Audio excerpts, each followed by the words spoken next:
Sorry, everyone. I'll get to stand up here. Okay, we have three more. We had one other a state senator that was going to be joining us. I don't know where he is right now. That's where I was. Sorry, but we do have three. We're going to end with three sitting state legislators, state representatives. We're really honored to have two state legislators representatives from New Hampshire that came down to join us. Our next speaker, she's, bear with me, we're Jenn Coffey. Jenn is serving her first term as a New Hampshire state representative. Jenn lives in Andover, New Hampshire, with her husband, 18 years, and a 16-year-old son, Jesse. She's the minority whip of the House Transportation Committee. She's also a hospital emergency room technician and an EMT, and vice president of the Andover Rescue Squad.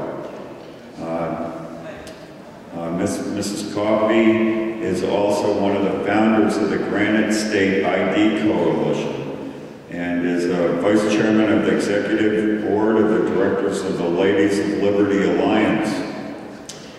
She states the Second Amendment isn't limiting to guns, it's about arms, and is keeping with the Resolution 6. She has submitted a bill into New Hampshire legislation to remove the ban on automatic and double-edged knives for honest citizens.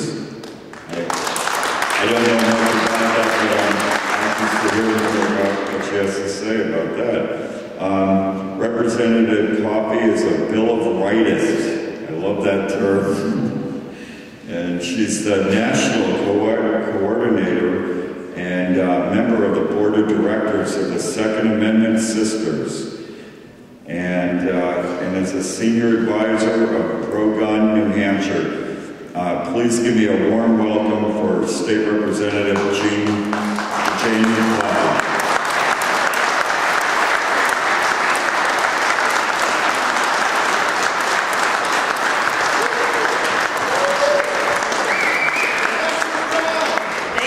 Thank you. You know, I gotta find it a little interesting that I'm the only woman speaking today. You know, when you think about it, what can one woman do anyway? Heck, what have I done? I'm just one woman, right? Well, how about stopping the national identification card in the state of New Hampshire and starting that message to spread across this country? How about standing up for the Second Amendment at every turn and fighting a 54-year-old ban on knives in the state of New Hampshire?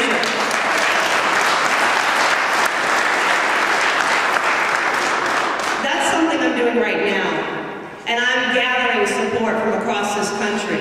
I've joined my voice with the voices of many others.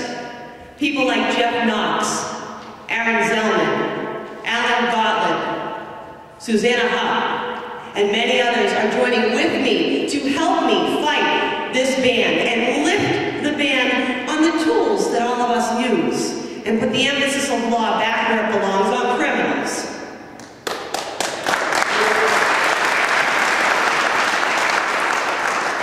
I'll give you a really good example of the interesting nature of New Hampshire law. In New Hampshire, I'm an EMT, I'm an emergency medical technician. That means I'm one of those crazy people that goes around in an ambulance. There's some really great tools out there for me for my job. There are knives that I can use to cut a person out of their seatbelt when I need to get to them right away. And I can do so by putting one hand on that person, doing what I need to do for them, and take one other hand, press a button to open that knife safely, have it lock open, and be able to safely use it to help get that person out. Well, I can't have that in New Hampshire unless I'm on duty. If I'm on duty, New Hampshire law says it's perfectly legal for me to have it in my possession and carry it on me. But I'm now illegal. I'm now a criminal for merely carrying it. I'm still trying to figure out how I'm supposed to get it to work and then back home without being a criminal. You know, because I'm not on duty.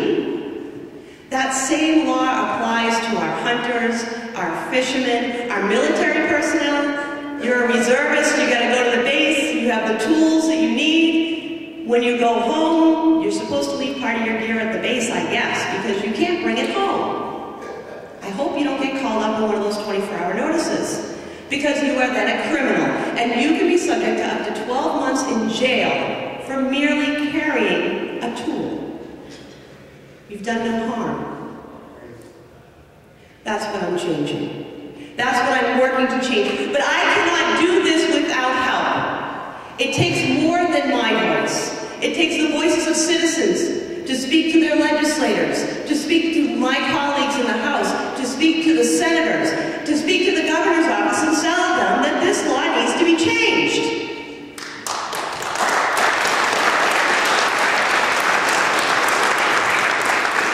If you don't join me in helping to protect and preserve our most basic rights, then they will simply be lost to the pages of history.